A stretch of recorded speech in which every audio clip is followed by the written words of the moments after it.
Hey guys, Lockie here, back with another video. So today is Toeside Tacking, sort of becoming the tacking man or something. I keep making videos about tacking, but I guess it's something I've sort of dialed in quite a bit, and yeah, just have a few sort of tips that potentially a little bit unique relative to what I've seen on YouTube and what I've seen in the space. As always, just wanting to share my knowledge and my progression so far.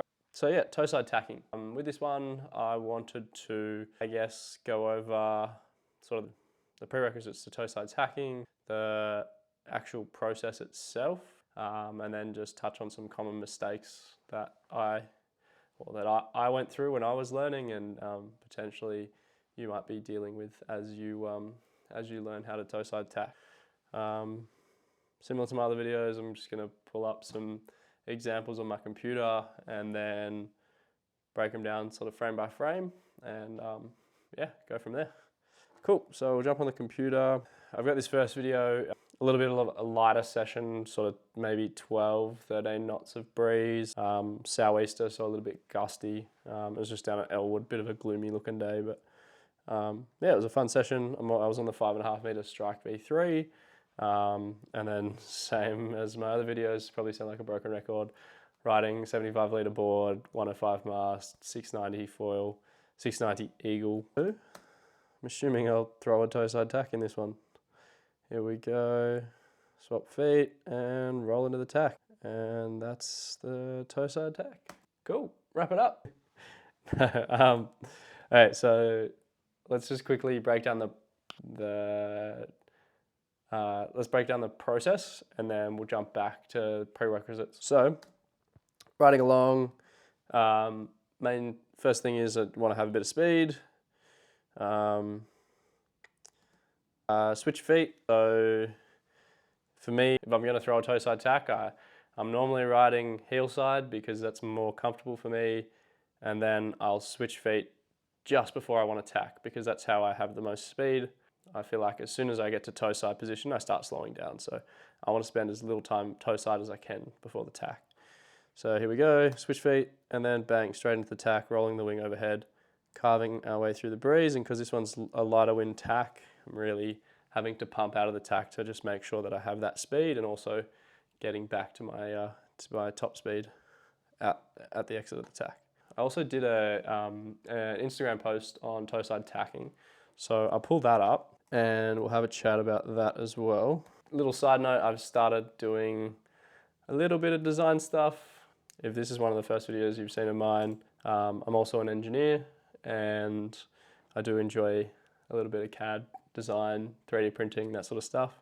So you might have seen this already, maybe not. I have some 3D models up on my website that you can get through the link. So one of them's a strut mount, which is pretty cool, and then some shims. They're pretty standard. The strut mount is really cool. It's just a super easy way to chuck a GoPro on your wing, so that's it there. Anyway, back to Toeside Tacking. So I had this post, have basically just said the biggest secret I think for Toeside Tacking is you need to either be able to ride comfortably Toeside, just in general, riding around, or you need to be able to switch feet efficiently and consistently. The reason for that is similar to what I was saying before. Switching feet consistently means you'll be able to ride Heelside nice and fast, and then switch to Toeside, potentially decelerate because you're in Toeside, but you're only spending like 1 or 2 seconds before you roll into the tack, and then as you go through the tack, Toeside becomes Heelside. I've just quickly described the sequence, so we'll go over the sequence again the way I've written it here. So you'll start Toeside powered up, you'll build lots of speed on an angle between your upwind and your reaching angle. There's a little bit of nuance to that point on its own. You can either build speed by bearing away, as I've said, so between upwind and reaching angle, or you can pump to get speed, and you can stay at your upwind angle because, you know, in the context of a race, you wouldn't bear away to then tack because you're going to lose distance to the mark. Step 2 was initiate a steady turn. and bring the wing overhead. And I had the caveat, or I had the extra note of it may take some trial and error to find your turn rate. And this will be based on the board you're using, the length of your mast, your foil, because you'll, the width of your board will dictate how much roll you can put on your board. Same with the length of your mast, same with the span of your foil, and the shape of your foil as well. So step 3, as you pass head to wind, keep rolling the wing overhead with both hands for as long as your shoulder mobility will allow. This is a tip that I went into detail on in my Heelside tacking video as well.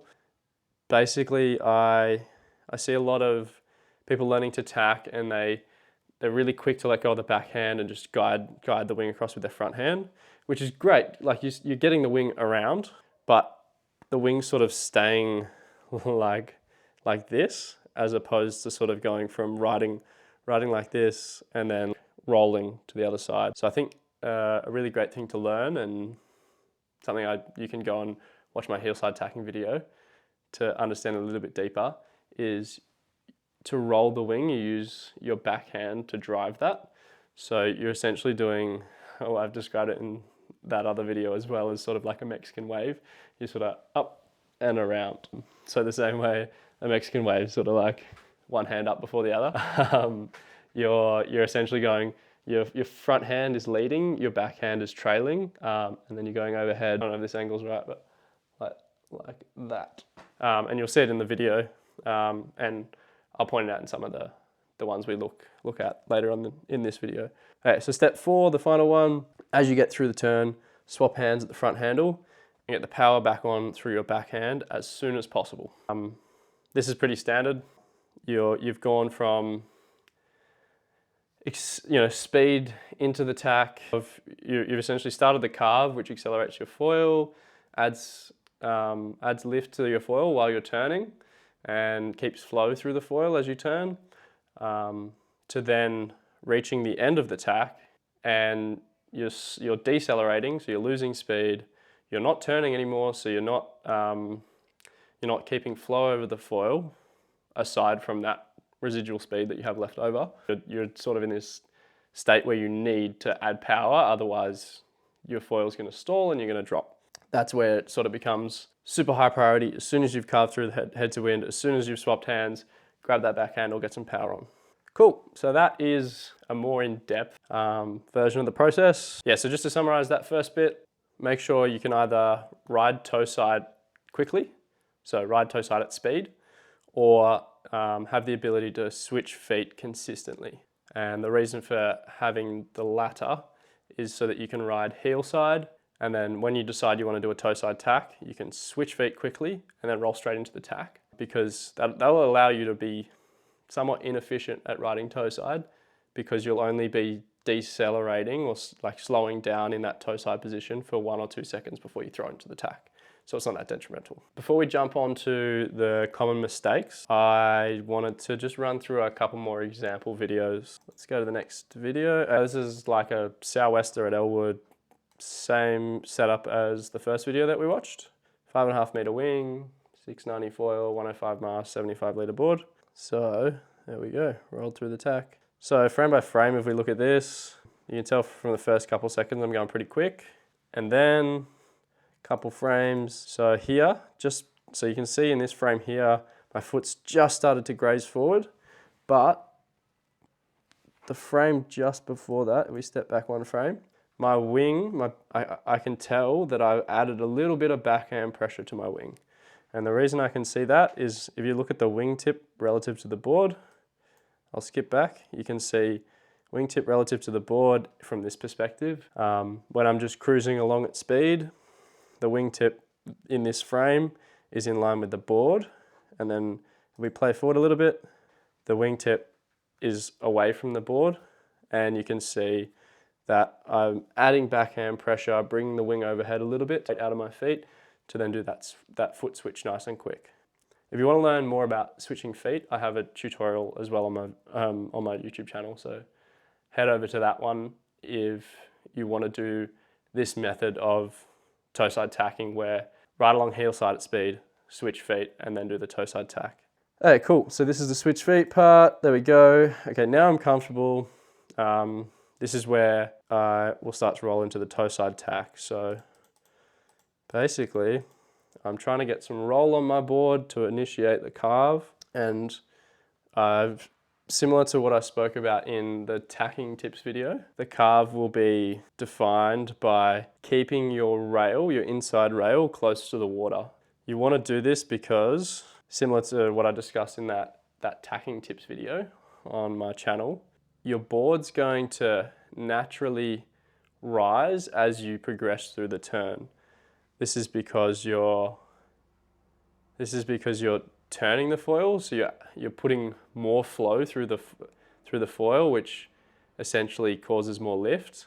So you're gonna then have more pressure through your feet, and then you're also letting go of your backhand of your wing, and so you no longer have that that vertical component of your wing pushing down through your feet into the board. So you've got the same amount of lift because you're still in that moment, you've still got that speed through your foil, but you've taken away some of the downforce. So you're going to have a natural rise, and that's where keep that inside rail close to the water as you progress through the turn. Because you've started low to the water, you're not going to go and breach your foil as you sort of turn through and level out. If you didn't have your rail close to the water and you were further up and the water's sort of here, you just don't have as much margin for error. You might get through the tack successfully, but you won't get through tacks consistently. Okay, cool. Keep going through some more frames. So bring that wing overhead. Cool. Here we go.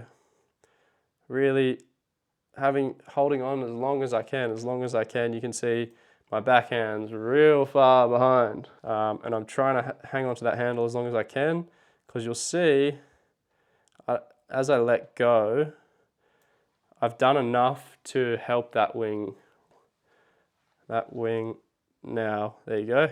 As I let go, it started that roll, and because it started that roll, it's going to catch the wind in the right spot, and it'll continue rolling, which means that it just lands nicely so that I can carve my board around the outside of that wing. So we keep going, bang, power comes on. As the power comes on, as I pull on that wing, I've saved a little bit of the carve. So you'll see here I turn probably another 5-10 degrees away. There you go. Saved a little bit of that carve for when I sheet on, so that I can have, I guess, two elements adding flow to the foil. The forward acceleration from sheeting on the wing, and then the acceleration, I guess, from turning the foil. So yeah, there we go. That's that tack there. Let's jump to the next one. Cool. This one was out at Mornington. It was a real choppy day. The water was washing off the break wall and coming in and out. I was riding a 4-meter wing here. Same, all the other gear was the same. So let's have a play through this one, have a look. Ooh, there we go. And we're through. Things to look out for. I'm doing a quick foot switch. And eyes are forward. Really focusing on getting that wing to roll into the new position on the new side before I carve the board through the breeze. So wing is in a really nice spot there, ready to just carve around and catch. And there you go.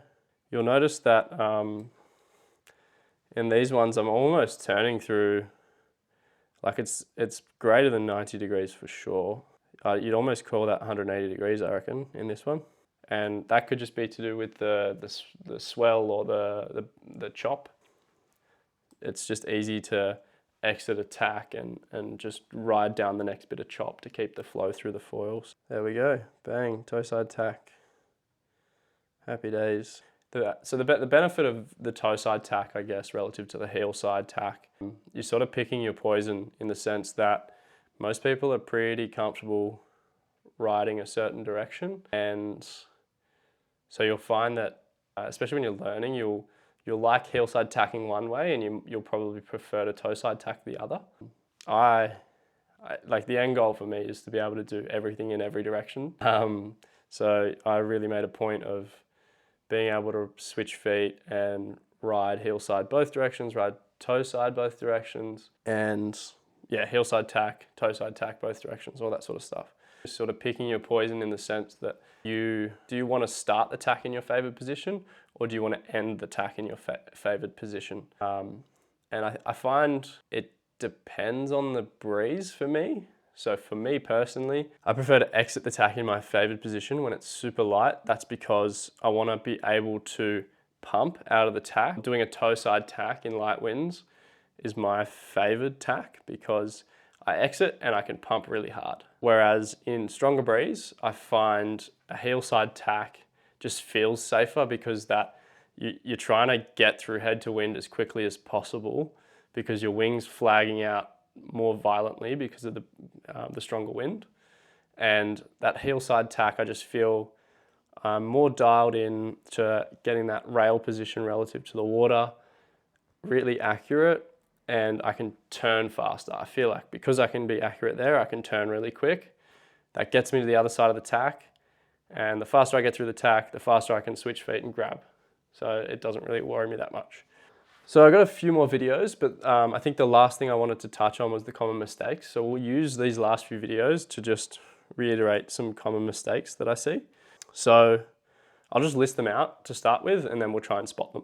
So the common mistakes that I experienced was being too slow in my toeside stance, not rolling the wing enough so that when I exit the tack, the wing's in a favorable position.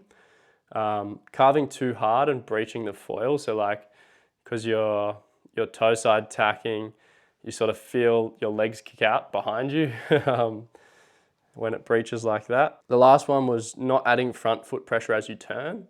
And this is common, a lot of these are common for heelside and toeside tacking. Too slow or in your toeside stance, or you could rephrase that as not comfortable in your toeside stance, will affect your heelside tack and your toeside tack, because you're either going to be toeside when you enter the tack or when you exit the tack. So best thing for that is just practice riding toeside. You'll get better at it and you'll be able to get to that threshold of going fast enough that a tack will be. Yeah, so the way you can fix that is just riding toeside and getting to that threshold of speed that you're going fast enough to get through the tack. Or getting proficient enough at switching feet so that the speed of your toeside stance is not really an issue. I think that's a little bit of a band-aid fix. Your best option is getting fast at riding toeside. So yeah, second one, not rolling the wing. I spoke about this a lot in my heelside tacking video, and we'll have a look at it in some of these examples. Carving too hard and breaching the foil. I've spoke about this in my tacking tips video, and that's solved by keeping that inside rail close to the water's edge. So as you carve, natural rise happens and the board flattens out. You've still got enough margin for error in your mast because you've started low and exited sort of medium or high out of the water. And then, yeah, final one, not adding front foot pressure as you turn. I also spoke about this one a little bit in my tacking tips video. Because you're accelerating the foil by turning it, and because you're reducing the downwards pressure by letting go of your wing through the middle of the tack, your board's going to naturally want to rise. And if you don't compensate for that with your front foot pressure, your board's going to rise more than normal and you're going to crash. All right, cool. So let's have a look for those in this video. So this was a toeside tack. This was at Mornington on the 4 meter again. Nice clean toeside tack. A little bit messy towards the end because of the backwash off the break wall. Sort of awkward to spot a wave to exit the tack on, but coming in with plenty of speed, nice quick switch. Let's have a spot for inside rail, and we're also going to look for how much I'm rolling the wing. So backhand is trailing the front hand, and I'm really trying to turn, like yaw that wing around and roll it at the same time.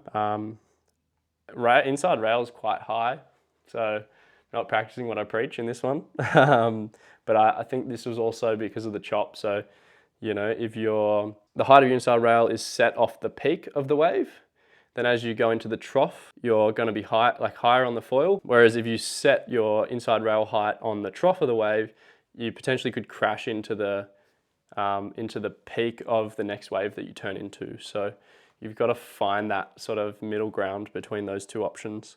So yeah, here we go. Inside rail is pretty high, but it's I'm also using a longer mast. There we go, the inside rail is sort of recovering here. That wing has rolled really nicely. I'm getting it to almost the exit angle. It's almost like in that upwind riding position. Once I sheet on, it's essentially where it would be sitting. So that's pretty handy. And yeah, clearly adding enough front foot pressure to keep the board in the right spot. I think, did the rail touch? Oh no, rail didn't touch. So yeah, that's what I was talking about, where I've set the rail height to the peak as opposed to the trough of the wave. And that means that my rail is just above the next peak as I turn. And then yeah, as I come into a trough, it's a bit of a shaky maneuver, and near that break wall was a little bit light on for breeze as well. But there we go, that's one. Next video. Oh, this is a super light wind tack. So this was at Mile Lakes in New South Wales, and I was on the 7 meter CWC. Awesome wing, absolutely love the CWC. Riding all the same gear as well. So looks like I've already switched feet in this video. And so we can have another look for the rail. Dead flat water here, absolute dead flat water. So the inside rail thing is not as critical, but still somewhat important. You can see I'm really pushing that roll through the wing with my backhand. Yeah, like the strut, so not the leading edge, the actual strut where the handles are. You can see that angle where that's pointing is probably directly into the wind right now, but my board is almost at 90 degrees to that. As I'm turning, the strut angle is now pointing towards my new upwind angle on the other side. And I've just let go of the back handle. The wing's dropping beautifully into the new position. The rail's just above the water surface. So this is something I really loved about the 7 meter CWC. Because of its span and how light and nimble it was for that size, in a tack you could really roll it hard and actually dip the wing tip into the water so that you could then rotate the board around it, and you'd have that little bit of buoyancy from the wing to actually guide you through the tack. So it was a really cool wing for learning light wind tacking. So there you go, bang, through the tack, done. This is a video on the 5.5 meter Strike V2, and it's using the GoPro Max. So it's on a pole out the front of my wing.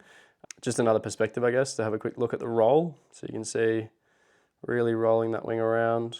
Obviously can't really tell too much about the rail, but you can see the carve, the angle of carve as well. So I don't turn through as much of an angle as some of these other videos, but yeah, it's a good one for seeing the roll of the wing. So to summarize, I think the prerequisite for toeside tacking is knowing that you can ride toeside with speed, so riding toeside nice and fast, or being able to ride heelside nice and fast and being able to consistently switch to toeside, so switch feet whilst riding in a straight line, and then roll into your tack so that you're only, decelerating in that unfavorable or like your less favorable position, being toeside, for a couple seconds before you roll into them.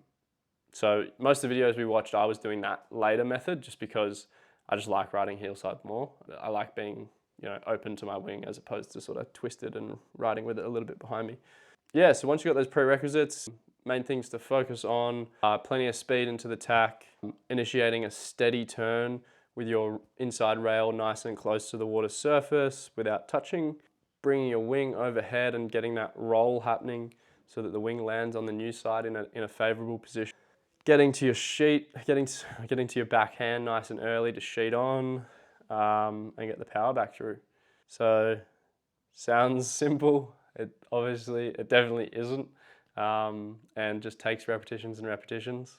Common mistakes to watch out for: being too slow in your toeside stance. I sound like a broken record now. Not rolling your wing enough. So, throwing the wing overhead, letting go of your backhand too early, potentially having to do these ones to push the leading edge strut around over to the other side. It's just not as efficient.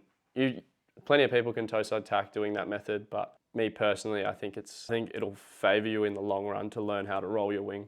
Carving too hard and breaching the foil, same thing. As we spoke about earlier, just keep that inside rail nice and close to the water. Not adding front foot pressure as you turn. It's really a muscle memory thing that you're going to have to learn.